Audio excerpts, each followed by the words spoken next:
ada banyak kelompok yang Kel mau dihilangin dari status tata ruang di Aceh. Bisnis besar itu kan bukan rakyat kecil ya. Kebanyakan adalah pemilik modal yang dia nggak tinggal di situ. Satu, nanam di tempat yang haram nih.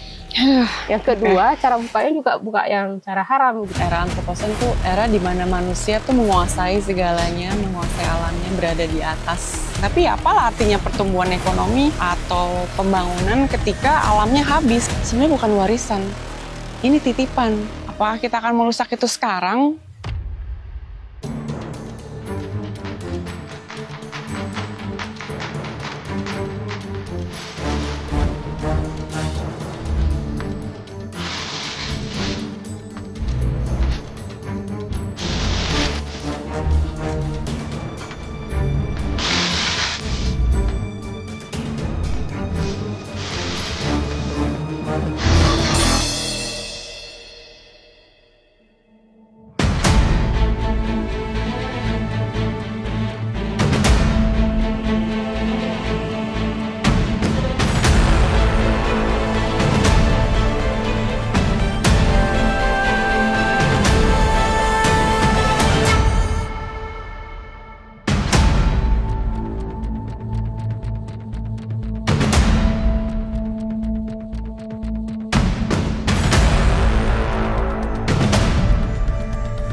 Hai teman-teman, kita sekarang sedang berada di kawasan ekosistem Lesser. Ini adalah ekosistem hutan hujan tropis paling penting dan kaya akan keanekaragaman hayatinya di dunia. Bersama aku di sini sekarang sudah ada Kak Ru, yang terkenal dengan panggilan Kak Ru ya. Boleh. Selamat pagi, dingin banget ya Kak ya di sini kalau pagi ya. Tapi cuacanya cerah padahal. Iya, dinginnya enak, alami, nggak seperti AC. Iya, nggak ada polusi. Mudah-mudahan nggak ada polusi. Iya, boleh nih ngobrol-ngobrol ya, Kak Ru ya. Atau kita bergosip kali ya? Gosip ya? Atau gibah ekologi.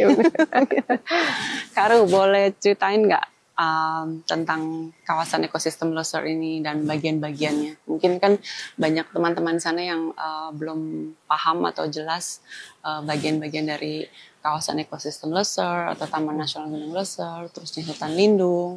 Mungkin Kak Ru bisa jelasin dengan bahasa yang enak supaya paham semuanya. Sebenarnya bisa di googling aja deh. Kan enak, keluar enak kalau dari Kak Ru ya. Kalau kalian pernah lihat ya 17 Surat Cinta itu penting harus ditonton ya teman-temannya. Ini bintang ini. Sudah nggak pernah dibalas. Surat yang tidak pernah dibalas ya. Aduh, Tepuk sebelah tangan ntar kayaknya. Nanti dipastikan harus dibalas ini. Bener. Jadi ini berbagi ceritanya sebenarnya, berbagi pengalaman ya. Kalau Kel, kawasan ekosistem Lesser itu sebenarnya itu sebuah ekosistem seperti kata Mbak Davina tadi, ini sesuatu yang begitu penting bagi siapa ya? Pastinya bagi kita ya, terutama bagi manusia.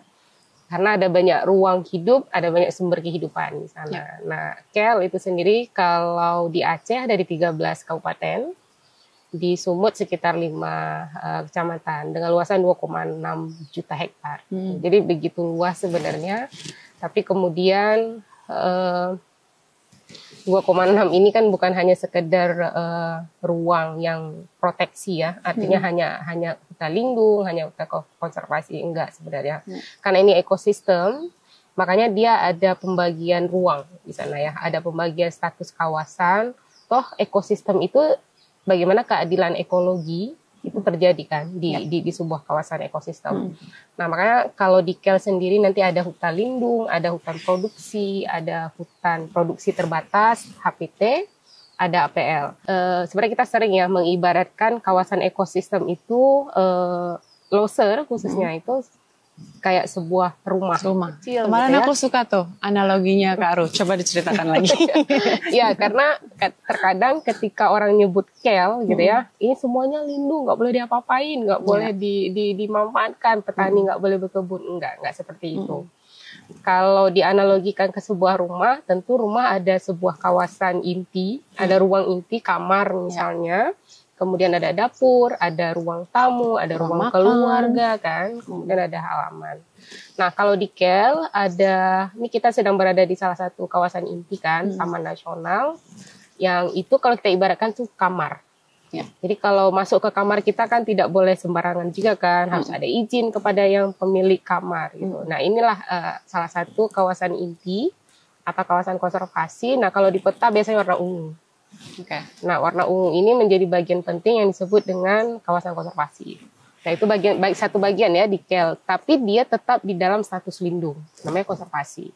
Nah kemudian di KEL juga ada hutan lindung atau kawasan hutan lindung ya, karena nanti hutan sama kawasan hutan dua hal berbeda. Dua hal yang berbeda ya. Kalau kawasan hutan lindung, nah kalau saya menganalogikannya kepada ruang dapur ya atau tamu gitu, atau ruang keluarga mungkin yang lebih intinya lagi, karena hutan lindung itu walaupun dibilang lindung, dia tetap akan menjadi sesuatu yang bisa dimanfaatkan. Baik itu bagi masyarakat, baik itu petani. Kalau di kawasan di luar KEL ada namanya TWA ya. Nah itu konservasi, tapi kan para nelayan juga bisa mengambil manfaat ya. Nah begitu juga di KEL. Nah kemudian ada kawasan yang juga lumayan luas. Kalau di kawasan ekosistem leuser itu namanya APL. Area pemanfaatan lainnya. Nah, kalau di peta itu biasanya warna putih petanya. Nah, ini biasanya sering akan ada banyak dalam tanda kutip pembangunan yang bersifat fisik secara besar-besar. Misalnya kayak perusahaan semen atau perkebunan skala besar, dan rumah kita pastinya ada di peta yang berwarna putih. Nah, begitu juga dengan KEL. Ketika kita nyebut KEL, yuk jangan hanya dilihat sebagai kawasan yang dilindungi dalam tanda kutip tidak boleh diapa-apain. Enggak seperti itu. Toh hari ini kita minum di Aceh, di Banda Aceh misalnya, itu kebanyakan juga sumbernya dari KEL. Baik itu di hutan lindung, di hutan produksi, di APL. Air terjun kan lumayan banyak juga ya di APL. Nah, tapi kemudian dalam penataan ruang di Aceh, gitu ya, ini nggak bicara yang di Sumut ya, nggak bicara KEL di Sumut, tapi KEL di Aceh, mereka ingin menghilangkan, beberapa kelompok ingin menghilangkan KEL di dalam status Aceh, di kawasan Aceh misalnya gitu. Berarti kalau kawasan itu dihilangkan, maksudnya untuk pemanfaatan lain-lain itu. Ya, kita namanya manusia juga diberikan, ya diizinkan untuk memanfaatkan apa yang ada di bumi ya, tapi kan bagaimana kita memanfaatkannya itu kan yang sekarang menjadi problem gitu loh. Maksudnya bukan problem ya, maksudnya menjadi yang harus disikapi dengan bijak gitu kan. Padahal dengan KEL, maksudnya menurut saya nih ya, dengan tetap adanya KEL di dalam tata ruang, justru itu mohon maaf ya, melindungi ruang-ruang yang sudah kalian buka. Misalnya ada beberapa teman-teman yang sudah punya HGU nih, sudah punya IUP, baik itu tambang, galian C misalnya. Nah, selama ada kawasan ekosistem ini dan itu berada di APL, ya kalian akan survive. Tapi ketika nanti dileburkan menjadi sebuah hutan Aceh misalnya, ya akan berbeda lagi nanti regulasinya. Ya. Jadi terkadang orang lihat, wah ini nanti kami takut ya ketika KEL tetap ada, gitu ya, jalan nggak boleh dibuka di dalam kawasan. No, oke, jalan boleh loh dibuka, maksudnya. Tapi untuk apa dan bagaimana cara bukanya, kayak gitu. Dan tetap juga harus memperhatikan koridor-koridor satwa ya, Kak ya. Misalnya kebutuhan kawasan jalan di hutan itu 3 meter, ya buka 3 meter dong, yang sampai 5 meter. Ya untuk siapa itu jalan? Maksudnya kalau 5 meter, gitu. Toh masyarakat di sekitar kawasan hutan kebanyakan ngangkut hasil pertanian atau perkebunan menggunakan pickup misalnya. Tapi 3 meter kan udah cukup, nggak perlu 5 meter kan. Nggak perlu mobil-mobil besar Fuso itulah misalnya gitu. Dan ya correct me if I'm wrong. I mean kita sebagai orang yang sangat menyayangi dan ingin selalu melindungi alam dan isinya, bukannya menentang pembangunan ya Kak ya, tapi ketika pembangunan itu berlebihan, itu kan yang kita ingin koreksi ya Kak ya. Ini menyambung dengan pertanyaan aku selanjutnya, juga ingin tahu pendapat Kak Aru dengan banyaknya isu-isu lingkungan sekarang, isu konservasi. Kalau di kawasan ekosistem leuser sendiri, apa saja ancamannya atau tantangan mungkin yang Kak Aru bisa share di sini? Tantangan ya, kayak buka mata baru bangun tidur itu langsung dihadapkan dengan tantangan banyak gitu. Tapi ya udahlah, kita konsolidasi bareng, komunikasi bareng, koordinasi, yuk kita lewati kan. Jadi awal tadi saja kita bahwa ada banyak entitas, ada banyak kelompok yang nggak tahu nih kenapa sih Kel mau dihilangin gitu ya dari status tata ruang di Aceh. Padahal ketika itu ada, itu menjadi sebuah alat guideline kan untuk kamu bangun di sini, kamu buatnya di sini, buatnya di sini. Jadi tidak menjadi ruang konflik baru. Ketika itu tidak ada aturan kan, siapa yang berkuasa, siapa yang ini kan akan langsung bisa, saya di sini, saya di sini. Yang terjadi adalah muncul konflik baru lagi misalnya. Itu. Yang kedua, memang kita bukan anti pembangunan dalam tanda kutip, nggak boleh bangun A, bangun B, enggak. Tapi ini sudah klasik ya, dimanapun kemudian pemerintah pengambil kebijakan itu ngebuat sebuah kebijakan gitu, misalnya ngebangun pabrik A gitu ya, pabrik semen A.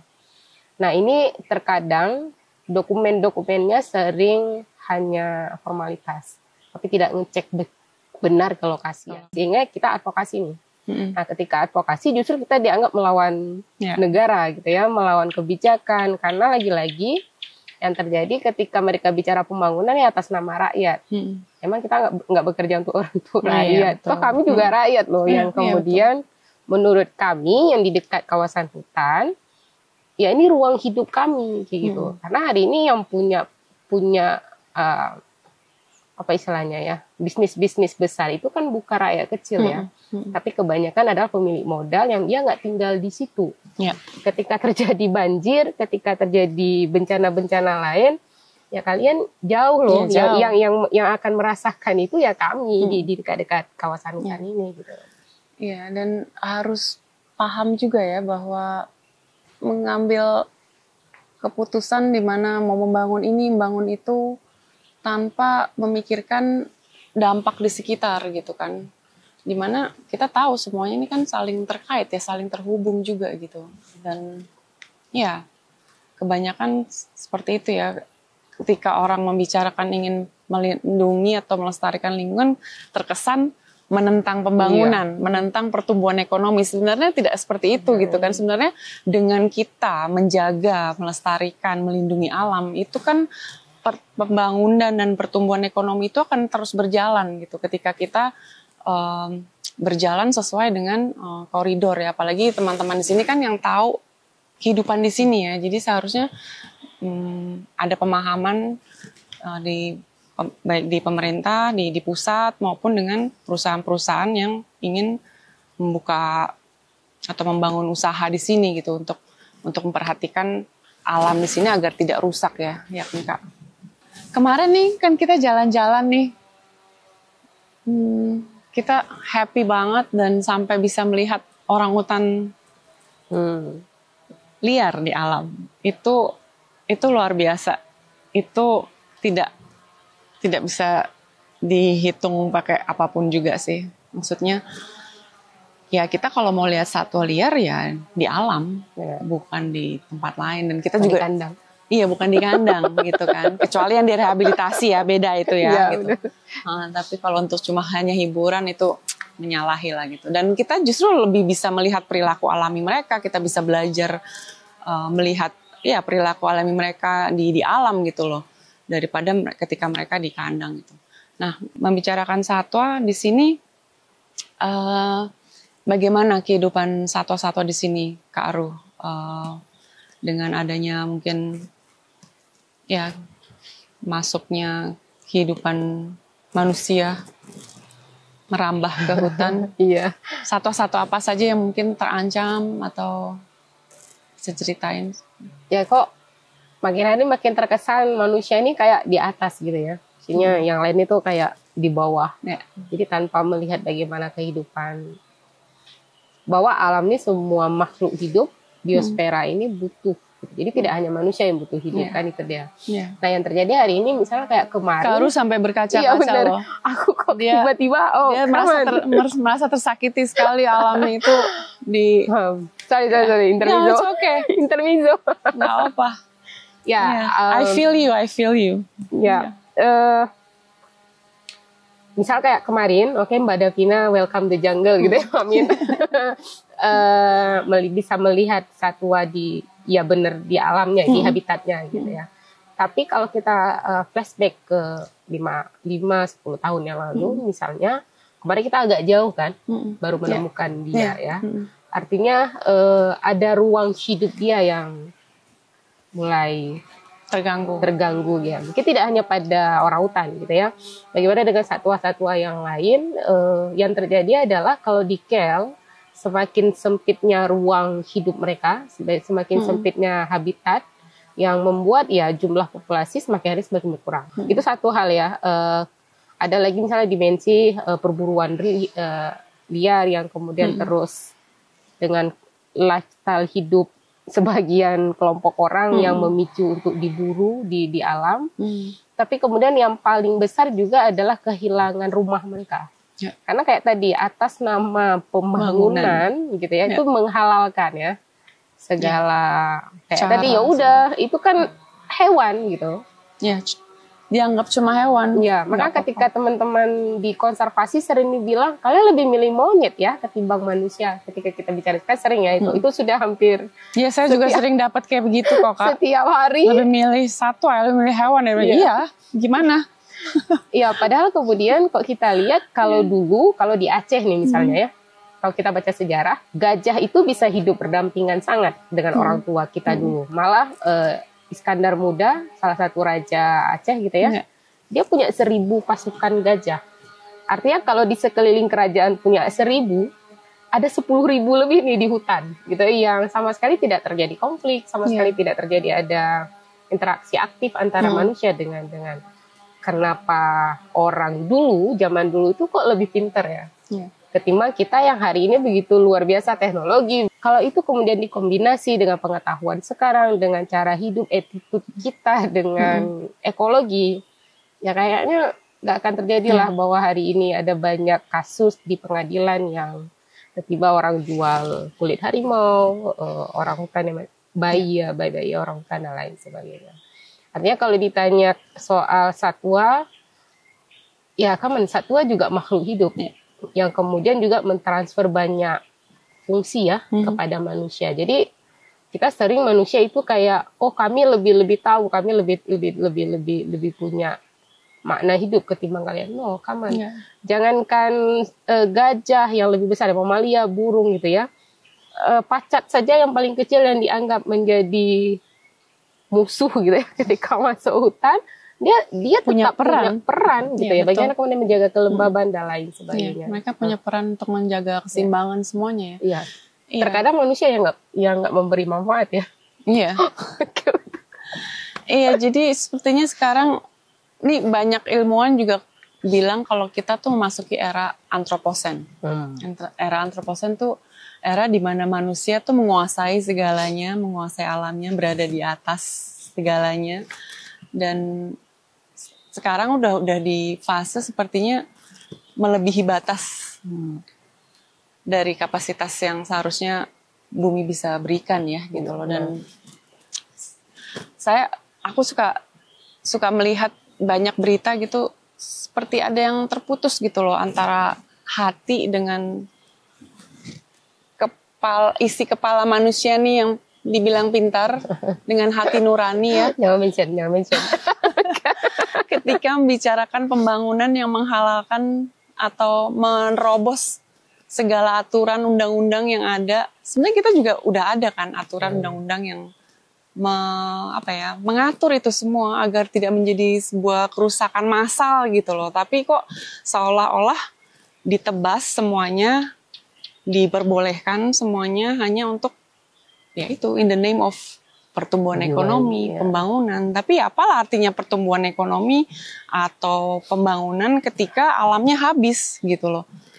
Sesederhana itu sih, aku suka nggak habis pikir aja gitu loh ketika seperti semuanya tuh kayak pingin diterobos, dibabat semua saat ini. Masa depan kita bagaimana sih? Dan kayak Kak Aru kemarin bilang, sebenarnya bukan warisan, ini titipan. Ya kan Kak? Iya, benar. Maksudnya untuk generasi ke depan kan juga ingin merasakan segarnya udara ya, terus bersihnya jernihnya air, terus lautnya biru gitu kan. Apakah kita akan merusak itu sekarang? Terus yang di depan generasi yang mendatang tidak merasakan itu dan mereka harus they have to live with it because the past mistake itu kan nggak begitu ya gitu. Dan sorry nih aku jadi kebanyakan ngomong.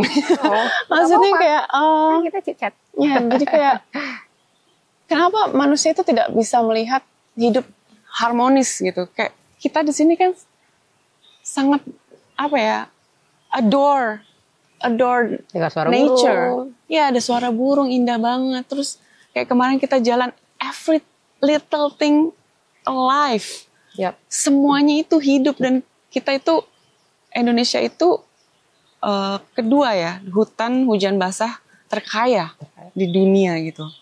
Semua yang ada di hutan itu hidup, dan mereka punya habitatnya sendiri, ekosistem semua berjalan dengan seimbang. Mau nangis gitu kalau misalnya sampai itu di bulldozer atau sampai diratakan, dihanguskan. Itu orang-orang itu harus dibawa masuk ke dalam sini deh, Kak. Harus diajak ya. Kemarin kita jalan sampai 4-5 jam ya. Ya. Gak terasa capek kan? Ya. Gak terasa capek kan? Coba keliling di mall 2 jam. Aduh, sumpah. Satu kantong bikin bolong gitu ya. Iya. Kedua bokek, terus capek pula gitu, terus sumpek lagi. Iya. Gitu. Artinya semua hidup gitu ya. Ya, semua, every little thing. Aku perhatikan gitu, sampai ada yang aku zoom. Semuanya hidup gitu, dan semuanya playing their part. Semuanya memainkan peranannya untuk keseimbangan ekosistemnya, di mana ekosistem yang sehat, yang seimbang, kembali lagi kebaikannya itu untuk, atau manfaatnya untuk manusia. Jadi kalau itu semua nggak ada, kita mau hidup apa? Nafas pakai apa? Helium? Enggak kan? Bayar dong. Oh ya, kita mau nanya ini tentang film dokumenter 17 Surat Cinta ya. Ini bukan ngadu etik ya. Ini dibales nggak sih, Kak? Aduh, sedih. Surat cinta saya nggak dibalas. Boleh, mungkin kalau belum ada teman-teman yang belum lihat itu. Promosi nonton. Iya, suruh nonton pastinya ya. Tapi ini dibikin summary sedikit, isinya apa sih, Kak, suratnya? Nah, sebenarnya kita itu kan sudah memantau itu sejak tahun khusus ya, tapi pantau secara umum itu sejak 2013 ya. Tapi kemudian khusus untuk Suaka Marga Satwa Rawasingkil, kita coba memantau itu sejak tahun 2019, itu sudah mulai terlihat aneh bagi kita. Karena teman-teman di JIS itu melihat ini kok ada bolong-bolong yang tidak pada tempatnya nih. Karena kan status SM ini Suaka Marga Satwa loh, yang sangat, apa dibilang? Ya jangankan rambah, nanam pohon saja. Nanam pohon ini kan niat bagus ya. Harus izin. Bayangin kalau kemudian dibuka gitu ya. Kak, jadi kalau Suaka Marga Satwa itu paling tinggi. Kalau untuk satwa. Untuk satwa. Satwa ya. Kalau tahura untuk tumbuhan kan biasanya. Gitu. Kalau SM itu kan hampir setingkat dengan Taman Nasional. Yang sebenarnya masuk ke situ untuk kita tanam pohon atau untuk berbuat baik lah misalnya ya. Ya itu harus izinnya sangat berlapis gitu ya. Nah tapi kemudian hari ini kok ada aneh nih teman-teman JIS melihat, sehingga kita mengirim data ya, bahwa ini ada, sebenarnya surat itu berisi data. Jadi bukan soal yuk datang yuk lihat, nggak seperti itu gitu ya. Ini data yang kemudian teman-teman bisa cek ke lokasi langsung. Kalau ada niat, nah, masalahnya kan nggak ada niat ya. Iya, niat gimana nih? Jadi kita ngirim hampir setiap bulan sampai dengan surat ke-17 itu, hampir 2 tahun lah kita mengirim surat. Karena teman-teman memantaunya hampir setiap hari kan. Jadi itu diakumulasikan ke dalam data bulanan, kemudian dikirim gitu ya. Nah tapi ya tadi ternyata memang surat kita sampai hari ini gitu ya. Kemarin Karo sempat cerita sampai ngasih langsung suratnya di depan. Iya, akhirnya itu kan surat 17 ya, kebetulan di film itu sampai surat 17. Nah surat 18-nya kami langsung mendatangi Istana Wapres dan juga ke salah satu lagi ke Sekretariat Negara. Ya, situ juga kita antar langsung. Tapi lagi-lagi kemudian apakah surat kita diterima dengan baik? Atau kemudian mohon maaf mungkin jadi bungkusan mie, bungkusan jagung atau kacang yang mudah-mudahan itu dilihat si datanya. Tapi kemudian pasca film itu logis, tapi bukan berarti film itu memberi efek yang besar, bukan pada dimensi itu ya. Tapi kita melihat teman-teman di Gakum dan di Dirjen KSDE, di KSDA itu sendiri, mereka melakukan sesuatu hal, tapi menurut kami itu belum cukup ya. Karena tidak sebanding apa yang terjadi di lapangan. Kalau kemudian hanya datang nyisir lokasi, sebelum datang informasi juga sudah tersebar gitu ya. Maksudnya gini ya, bukan berarti kita sipil itu sesuatu yang ini bicara soal kesombongan, bukan. Toh hari ini kelompok sipil saja bisa mengungkapkan sebuah situasi yang begitu secret ya, sehingga kita melakukan investigasi di sana. Gak mungkin dong setingkat Polda, setingkat Gakum tidak bisa melakukan itu, nggak mungkin. Toh mereka diisi oleh orang-orang yang cukup berkompeten dan kemudian mereka punya wewenang kan itu. Tapi kemudian sampai hari ini apa yang terjadi di Rawasingkil gitu ya, itu belum dalam tanda kutip menjawab apa yang sudah dilakukan gitu di sana. Karena kalau dilihat bukaannya luar biasa, dan yang tumbuh adalah tanaman sawit di sana.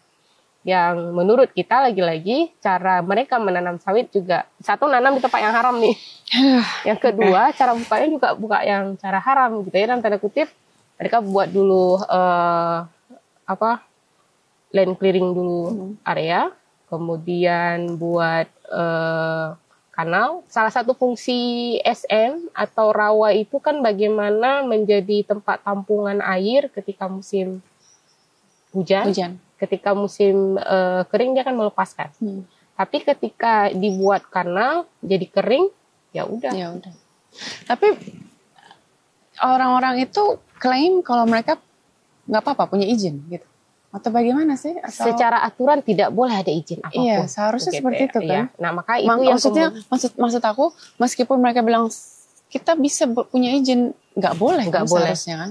Jadi ini sebenarnya dari Kak Aru dan teman-teman yang diharapkan balasan seperti apa dari pemerintah?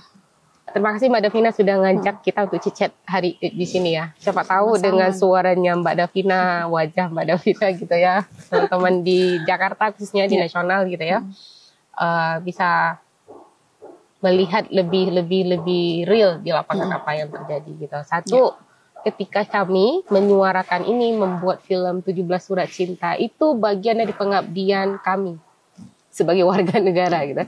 Jadi bukan mencari musuh, itu yang penting-penting. Karena ketika kita buka sedikit sesuatu yang tidak wajar, kita kayak mengungkap aib sebuah kelompok. No, come on.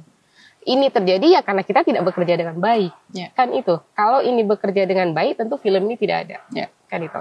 Artinya lagi-lagi adalah siapapun pengambil kebijakan, ketika warga negara, ketika sipil kemudian melakukan langkah-langkah ini, karena ada sesuatu yang bolong. Maka teman-teman ingin nambal. Tapi mungkin karena cara soft sudah dilalui, sudah ada pengiriman surat sebelumnya, tapi tidak direspon dan lain sebagainya. Apa yang bisa kami lakukan gitu ya? Nah itu yang kedua, ya perlakukan SM layaknya SM. Gitu. Kalau itu adalah tempat yang sangat sakral untuk kemudian tidak diapa-apain, buatlah seperti itu. Jangan diubah gitu ya. Jangan diubah, karena kalau diubah yang akan merasakan itu kita. Bukan orang di tempat lain, bukan masyarakat di teman-teman di Papua juga mengalami hal yang sama, tapi SM di sini juga akan menyumbang ke global. Iya kan ada perkataan Mahatma Gandhi ya kalau nggak salah.